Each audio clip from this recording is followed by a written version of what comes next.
Hello folks, this is Sula speaking. You're listening to another video for Teamfight Tactics.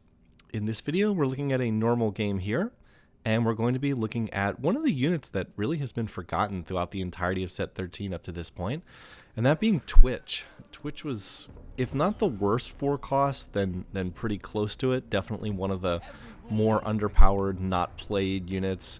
I know that Headwinder had tried to play him in some of our double up games and had always said the unit just didn't feel very good because it was just in like a really weak spot. But in the most recent patch that came out, Twitch got a pretty huge buff. They dropped his mana cost from 60 down to 40. Yeah, anytime that the developers make big changes to mana costs and make abilities much cheaper, it tends to make the units a lot stronger. And that, along with nerfs to some of the other popular comps, resulted in this board being pretty playable, and that's what we're going to be seeing in this game. Now, the initial encounter was an echo one, which means that we're going to have 3 prismatic augments in this game. Not something that I particularly want to see, because I'm never a huge fan of the triple prismatic games. Like, as long as they happen once in a while, it's okay, but like, they happen way too commonly in the current version of Teamfight Tactics. So anyway, we know we're going to have some big power augments, which means you're going to have to play a board that caps out pretty highly in this one. Now, the thing that caused me to maybe want to head in this direction is I get a lot of bruisers here right out of the gate. I have a Steb pair, I have a Trundle pair, I had a set drop, that's 3 out of 4 bruisers already. And then I also had a Maddie here on this, third minion round.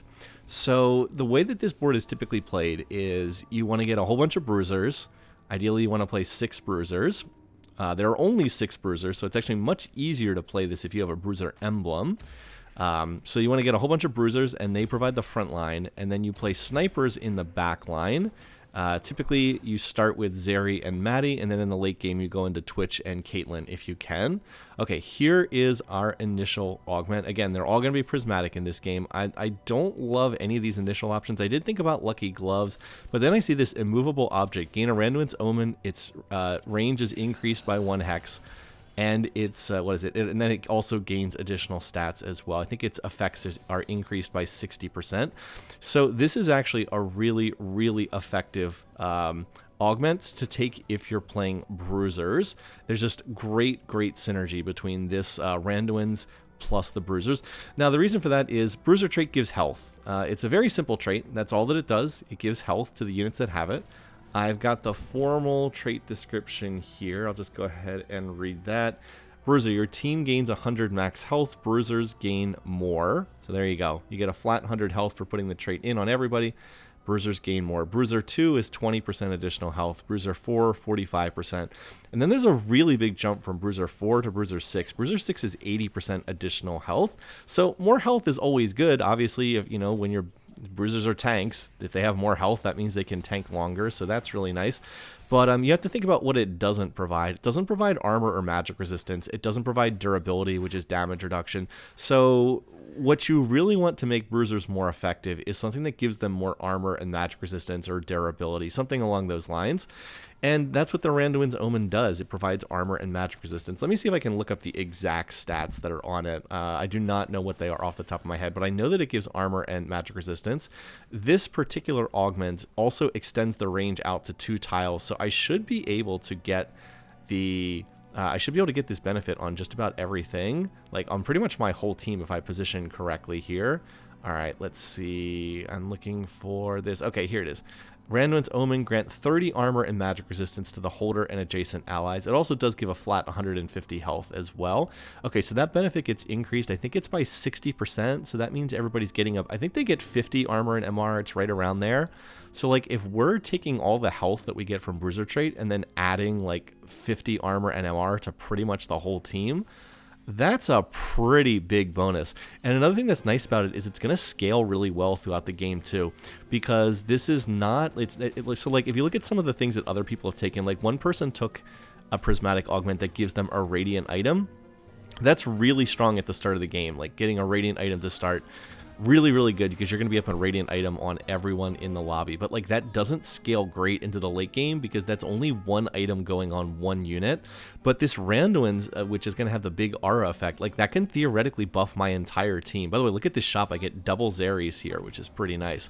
So like theoretically, I could in fact have like 8 units on the board, 9 units on the board, and all of them could be getting like 50 armor and magic resistance. Like that's a huge benefit. So like I said, this has really good scaling potential into the late game too. And I also really should reposition so I can get, I'm going to try to reposition here so that Maddie and then the Zeri can also get the Randuin's benefit. There we go. You can see the aura like whenever I move Steb, and he's going to be the holder of this item, at least for the time being.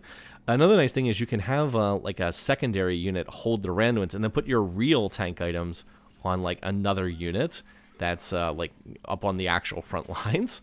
This is okay. So this is the person who took a radiant item. They have a steadfast heart, and then they have a radiant steadfast heart, and they've put it on a scar. So like that unit's going to be extremely tanky, but fortunately Maddie was able to snipe their backline. So that unit does no damage. Scar is super tanky, but he does not do any damage at all. So like eventually we're going to be able to kill this unit. We probably have to go into overtime where his healing is reduced, but eventually we're going to kill this thing. I mean, he's stunning the board, but yeah, eventually we're going to win that round. So I have a nice little 3-match winning streak here going into the minion round. Now, in terms of what I need for items, I am trying to build towards a future Twitch. So I'm going to need items that are good on Twitch. I already went ahead and made a Last Whisper. I was pretty content to do that because I had a bow and a glove. And, you know, if you can slam an item and make something useful, it's always good to do that out of the gate. But it doesn't mean I'm going to need some additional bows and swords, because Twitch is just a standard ranged AD attacker. By the way, I'm going to get 2 rods here, which I don't love, but I do need a Rage Blade for Twitch later on. So this is okay as long as I don't get too many more rods. I just really need another bow right now. I'm going to continue getting pretty good luck in my shop. I find another Maddie, so now I've got a Maddie pair, and then I find a Rennie, so I can put Rennie on the board for right now. I would like to get up to 4 Bruiser, but I don't think it's worth taking any of these units off the board. Now, I also did consider taking the Last Whisper off of Maddie and putting it on Zeri, because Zeri is a 2-star and Maddie's only a 1-star. But Zeri really scales off attack speed. Like, she really needs attack speed quite badly. And the Last Whisper doesn't really provide all that much. So maybe I should have done that, but I kept thinking I was going to hit one more Maddie for Maddie 2-star, and like Maddie has Enforcer trait in, so she gets some additional attack speed from that, whereas Zeri's not hitting her other trait, Firelight. So I just kept this on Maddie for the time being. Keep constantly thinking I was going to hit another Maddie, and then I think I didn't get one for like ages and ages here. Now, this is another player I do want to point out in the lobby. This person's name is Tide. They have gotten a Chem Baron emblem. They took the training dummy, and they got the Chem Baron emblem. So they are trying to lost streak with Chem Baron. They're going to try to do the big Chem Baron cash out streak. I bought this Leona just to check what the items were for Academy.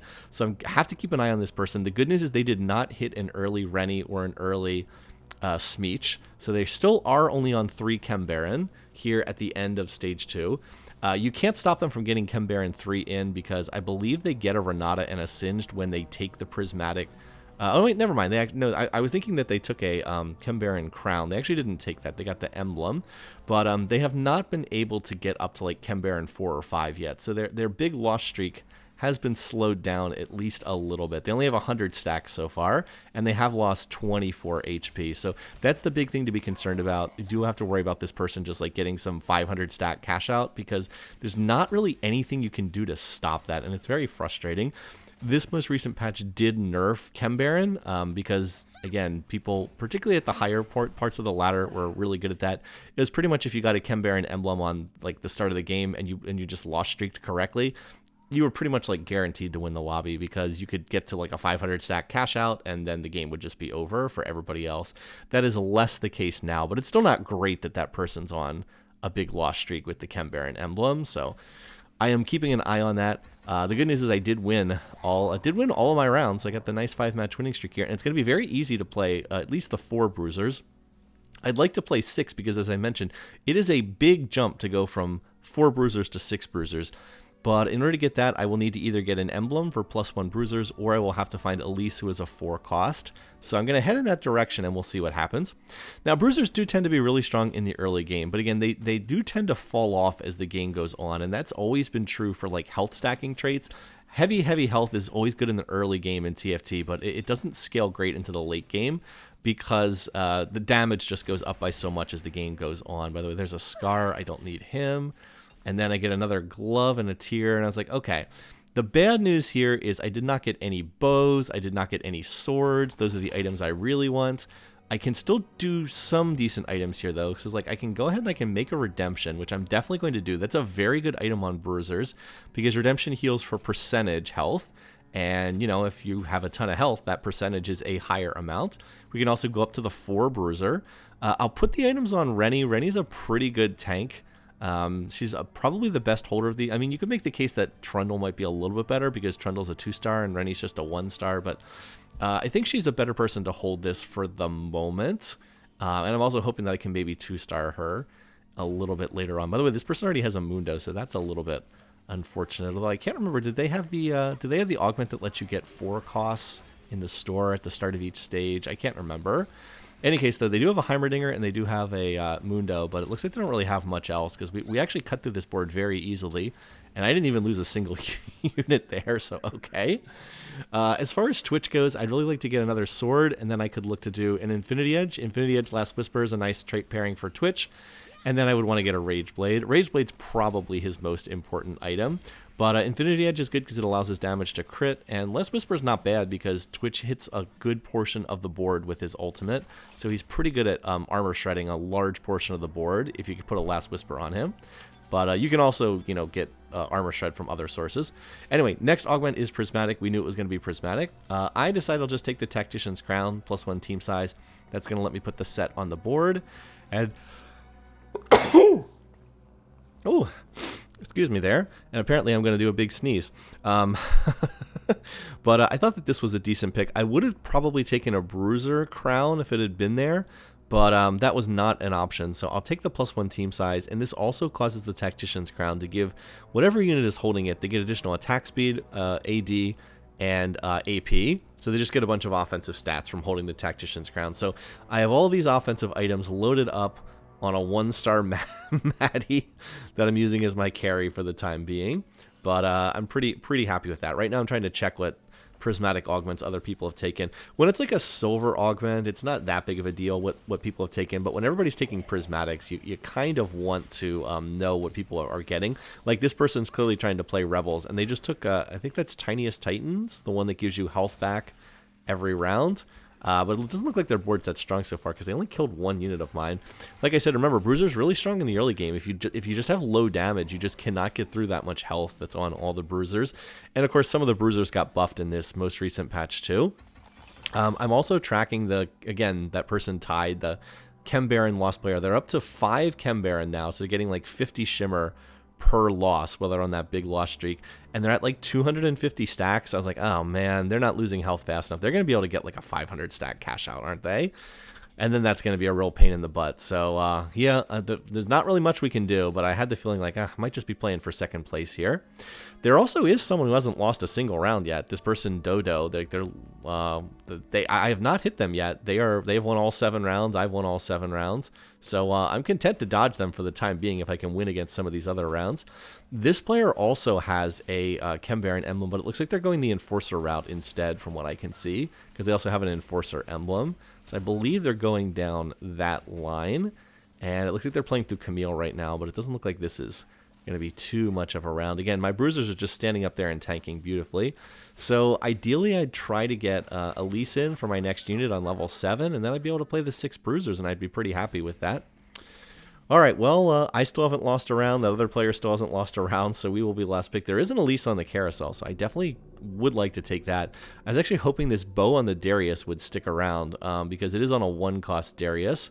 I'd be happy to take that and make a Rage Blade. The big issue with my items is I have double rods, and I really don't have any way to use rods in this team composition other than making a Rage Blade. So I'm kind of hoping that bow is still going to be there. Don't take the bow. Well, that was not what I was hoping to have happen. So I can take either the vest or the cloak. I end up taking the cloak, and the reason for that is it gives me another Nunu. I'm playing Nunu. I mean, I might as well. I can make something out of this, surely.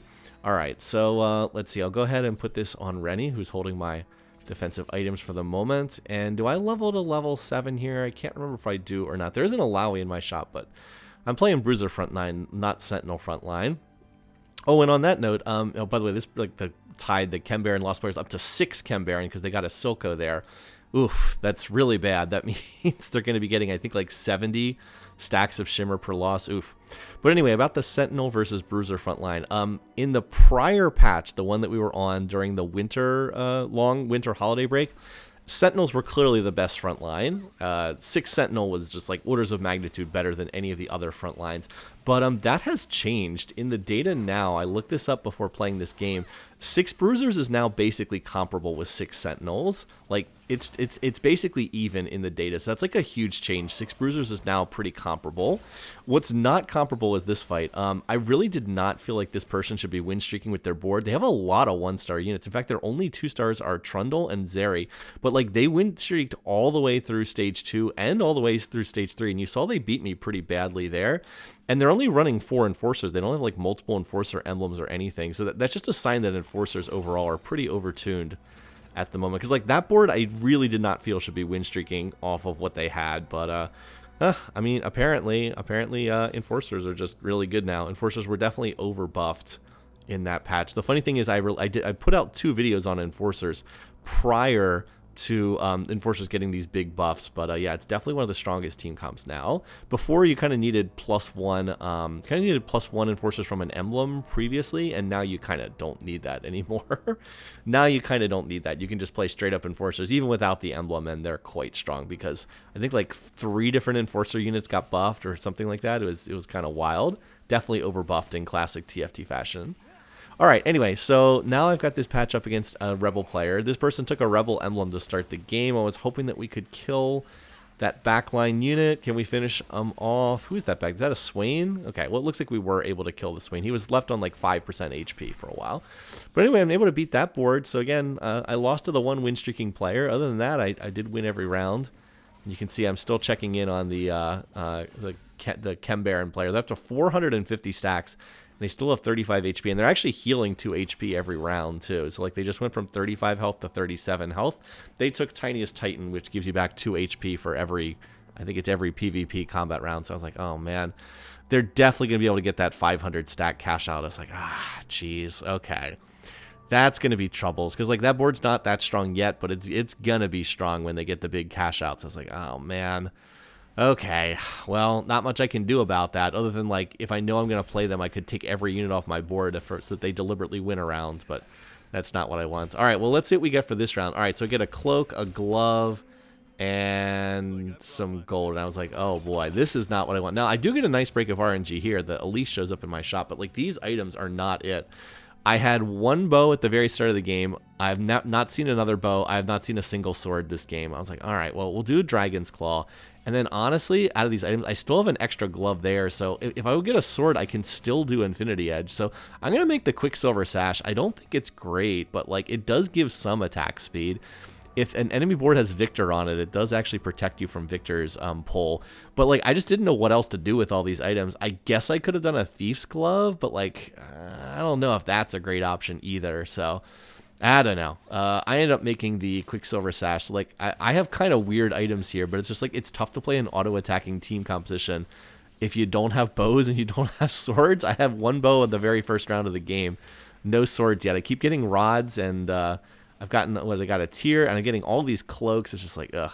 Kind of wish that I had, in retrospect, I wish I had taken the vest off that carousel, because I could have made a Gargoyle Stoneplate, which is definitely a better tank item than the Dragon's Claw right now, but there was no way to know that that would happen. By the way, I'm back to the person who put the Radiant Steadfast Heart on Scar, and you can see, once again, I just kill everything else except the Scar, and eventually it dies. All right, time for our last Prismatic Augment, and I'm still hoping to get +1 Bruiser here, but I'm not seeing it. It's not Anger Issues, definitely not. All right, so I'm going to take Lucky Gloves, and actually this is not the worst time to take Lucky Gloves either, because I actually have a glove on my bench. Now, if I'd known I was going to get Lucky Gloves, I would have gone ahead and saved that the glove on the previous round and not made the QSS. But anyway, we'll put these items back on Twitch. I did find a Twitch here, so that's really good. And now I'm looking for more. There's another Twitch. Okay, that's not bad. There's another Mundo. Okay, Mundo 2-star is humongous for my board. So we're going to go ahead and put Mundo on the board. And then I can go ahead and try to Thief's Glove Mundo. I actually can do 2 Thief's Gloves here. So let's go ahead and put one on Mundo. And then I can put one on another unit. I think the best unit is definitely the Nunu right now. And then I need to put the, the Tactician's Crown on somebody, and Twitch is probably the best target for that. So that was a pretty effective roll down. I did manage to hit a Twitch, or 2 Twitches, actually. Oh, I should have put that Tactician's Crown on Twitch. I don't know why I didn't put that on him.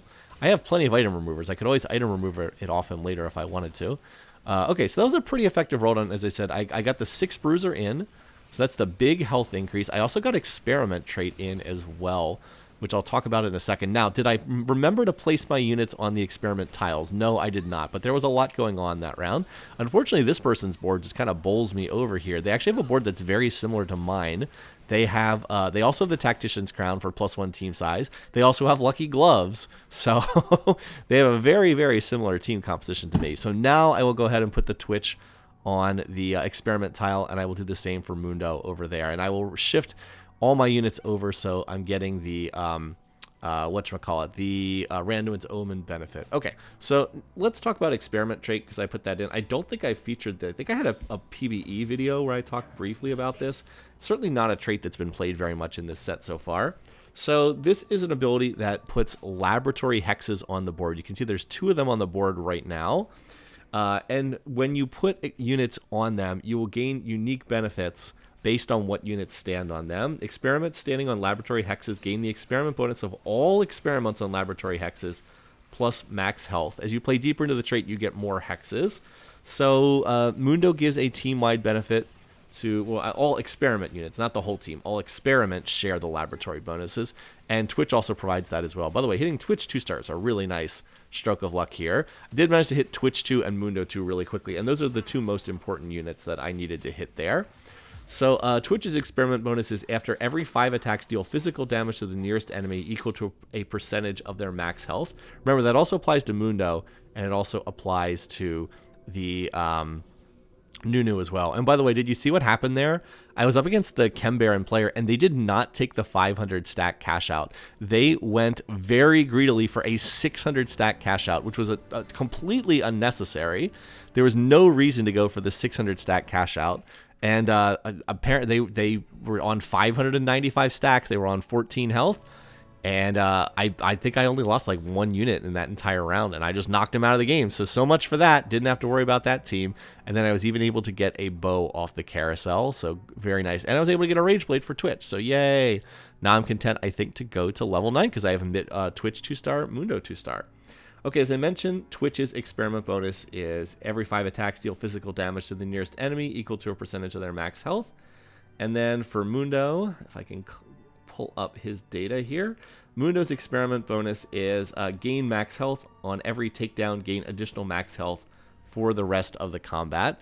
So yeah, Mundo's a really, really good tank. Now, normally when you're playing this team composition, what you'd want to do is you'd want to put a Bruiser emblem on Mundo, and like that was kind of a prerequisite for playing this team composition at all in earlier patches. You'd really, really want to get a Bruiser emblem on Mundo, because Mundo is all about getting max health.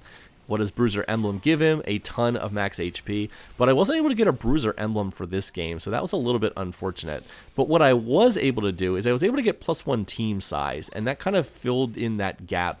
Because like normally you'd want to play 6 Bruisers, and you want to make Mundo a Bruiser, and then play Twitch and another sniper in the back row. But because I have +1 team size, I can run the 6 Bruisers, I can also run Mundo, and then I can still fit Twitch and Zeri in the back row. By the way, I decided I'll take this anomaly for Twitch. Executes attacks and abilities execute units at 15% health or lower. This is not seen as being one of the stronger anomalies, but it's actually a decent fit on Twitch, because his ability tends to hit most of the board. So he's pretty good at finishing off low health targets. You don't end up having like a lot of wasted damage on this. His actual ability, I'll go ahead and read that here. It's Spray and Pray. As mentioned before, his mana cost was dropped from 60 to 40 in the patch that came out right before this game was played. Here's his ability. For the next 8 attacks, gain 85% attack speed, infinite range, replace attacks with a piercing bolt that targets random enemies. Bolts deal physical damage, reduced by 40% for each enemy they pass through. So again, he gains a tremendous... It's basically his ult from normal League of Legends, but he gains a huge amount of attack speed. His bolts pierce through, and he fires them at random units. And that's like the weakness of Twitch, is he does fire them at random enemies. But because of that piercing property, the fact that his abilities now execute targets under 15% HP, that actually is the reason why that's kind of playable. By the way, this person's trying to play a board that's pretty similar to mine. If you notice, they also have the +1 team size. They also have Twitch back there. They also have Maddie back there. But for some reason, they're playing like a Watcher front line. I guess they're trying to play through the Maddie, but I don't think that that's really that good, honestly. Heavy Watcher has some synergy more with... nobody's ever really played Heavy Watcher frontline except with Cogmaul. There's also a Ghost round there, but yeah, that board didn't look that strong. Of course, I also hit Twitch 2-star, Mundo 2-star really early, so that was pretty good for me. And I'm just going to rely on, yeah, my really beefy front line to hang in there and tank for me. And now I need to go to level 9 because I still have a number of upgrades to make to this board. I want to play Caitlyn because I need another source of damage. Twitch actually does a lot of damage, but I do need another source. It can't just be Twitch alone. Again, everybody's got triple prismatic augments. This lobby's going to have a lot of power in it. So I need at least another carry. And it's got to be Caitlyn for this board. There's really no alternatives. Nothing else is really going to fit here, so it's going to have to be Kate. So I'm going to have to find them. Unfortunately, there's a couple people playing Enforcers, so I'm going to be competing with them for Caitlyn's. And then I can play another unit, and the ideal unit to play is Jace. Now, again, I was hoping for like a sword here. I was hoping I could make a Shojin, like get a sword and make a Shojin here for a future Caitlyn. That's not an option. Again, I just cannot get bows and swords in this game. I got 1 bow the entire game and 0 swords. What was it? I took one bow off the carousel, and I got one in an actual item drop, and I've never gotten a sword the entire game. So it's kind of hard to play physical auto-attacking boards without any swords, but doing my best to make it work here. So I do the best I can. I make a Hand of Justice. Again, it's not really what I want, but it's what I can do. I do not need more frontline items right now. I need to get more damage on potential carries. This time we're up against a Rebel board. They have a Zoe with a Manazane back there. And they also have a very strong Ambessa. 2-star Ambessa in this comp is doing an awful lot of work. So Twitch, can you maybe get the execute? Twitch is taking his time. All right, he finally got the execute on Ambessa. Mundo is still alive, though. So can we get back there and get to that Zoe? Boom. Twitch does 13,000 damage. But like you can see, no one else on my team is doing any damage. I'm very, very tanky, but Twitch does all the damage. I have to get another. I mean, I know I'm winning these rounds right now, but I'm gonna get outscaled if I can't find something better. So I have to try to get to level 9. I think I'm gonna try to go there after the stage 5 carousel. Again, the extra, I do get to play 1 extra unit on level 9, and the unit I'd like to play is Jace. Jace is another backline Jace, another good offensive option. He can handle more AD items as well. Can turn him into another carry. Now the problem is, look, there's a lot of Jaces out of the pool. This one person's playing Kate, and they're also playing Jace. Another person's playing a Vertical Academy. They're taking Jaces out of the pool. I was like, ugh, a lot of the units I want are contested here. The other nice thing about Jace is, as a Form Swapper, you actually would put Form Swapper trait in play for Elise as well. Because like I have Elise on my board. I don't have her itemized right now because she's only 1-star, and like the thing about Elise is when you put tank items on her, she doesn't really get tankier when she uses her ability.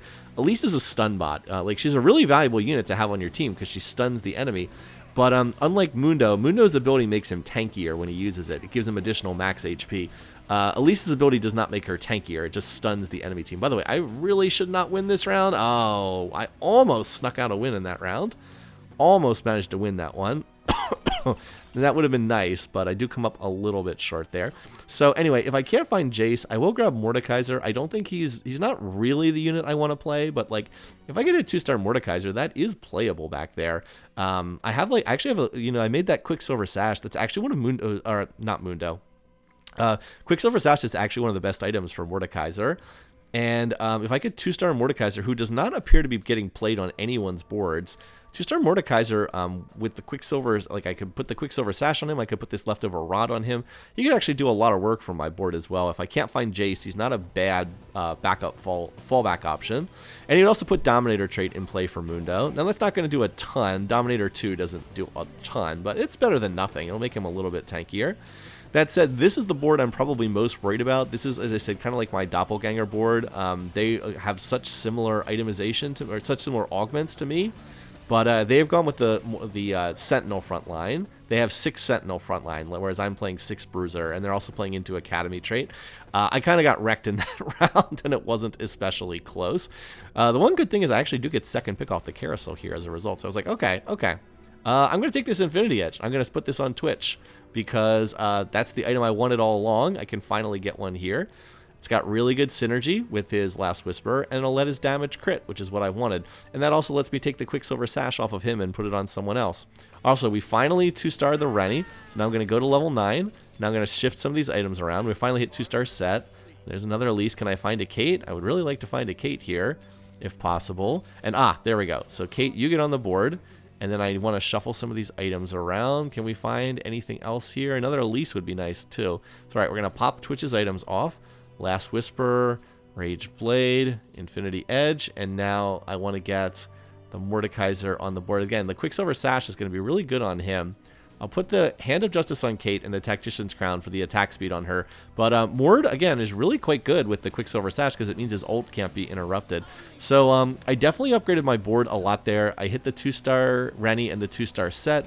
I was able to get Infinity Edge on Twitch. I was able to get Kate on the board. Kate's going to do a lot more damage, even as a 1-star than Zeri was doing. And I got Mordekaiser to kick in a little damage as well. He actually survived on like 10 HP in the back of that fight and kicked in some decent damage there. And like I said, nobody's playing Mordekaiser, so I can maybe try to get Mord 2-star just because he's so uncontested in this lobby. Still looking for more Kates here. Again, there's a lot of Kates out of the pool, which is unfortunate. And I actually had really good luck at finding Rumble, but this is like one game where I can't play Rumble. That's a bit unfortunate there. So again, I'm pretty happy with how my board comes together. I don't think I can win the lobby unless I can hit Kate 2-star, and part of the problem is Kate is being played by one of these other players. It's that person who went on the big win streak early in the game, Dodo. They are playing Kate, and they're also playing Jace, which is probably why I can't seem to find Jace. Yeah, they have a Kate. They actually have 2 Kates, 2 Jaces, 2 Twitches. So they're playing a board that's similar to mine, but they're also playing like some Sentinels on their board too. So it's kind of like a mixture of front lines as opposed to like my very straightforward Bruiser front line here. But it looks like I'm actually stronger than this board, and that's a big deal because I need to get this player out of the lobby so those Caitlyn's and Jaces will go back into the pool. But I was able to beat them. It looks like I was not able to beat the person who has Jace 2. Yeah, there's 5 Jaces out of the pool. Oof. Gonna be hard to hit Jace. I'd prefer to play Jace over Mordekaiser, but I guess I might have to play the Mordekaiser here. This person's board just looks very strong. Yeah, they're running 6 Sentinel front line, and in the previous patch, 6 Sentinel was just far superior to 6 Bruiser, but it's a lot closer now. So with these upgrades in the patch, I might have a better chance at beating them, but I have to upgrade my damage. Like I said, Twitch does good damage, but like they have 2-star Corki, they have 2-star Jace, 2-star Rumble, I think they have 2-star Alawi. Like they have a lot of 2-star 4 and 5 costs, so I still have more upgrades I need to get if I'm going to be competitive with that particular board. And no, Nami's not going to do the trick. Double Nami's is not going to cut it. So, all right, we're just rolling through here. There's another Kate. Excellent. All right, 2-star Elise. That means it's worthwhile shifting some of these items around. And I was going to take the Shojin for Kate, but then I was like, oh, no, I have Lucky Gloves. I can get another item remover. Let's go ahead and put the item. We'll put the Thief's Glove on the Elise.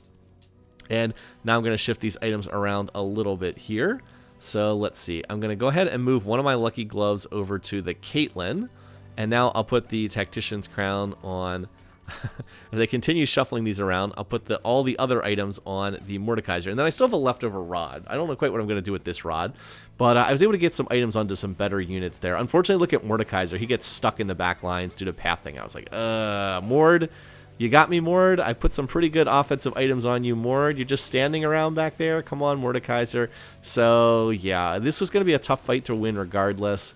But with Mordekaiser doing absolutely nothing for the first 10 seconds of the fight, definitely makes it tougher. I mean, they still have Jace 2-star. I think I need at least Kate 2-star to have a chance in this fight. But Kate 1-star is just not getting it done. But the other player got knocked out, so that's pretty good.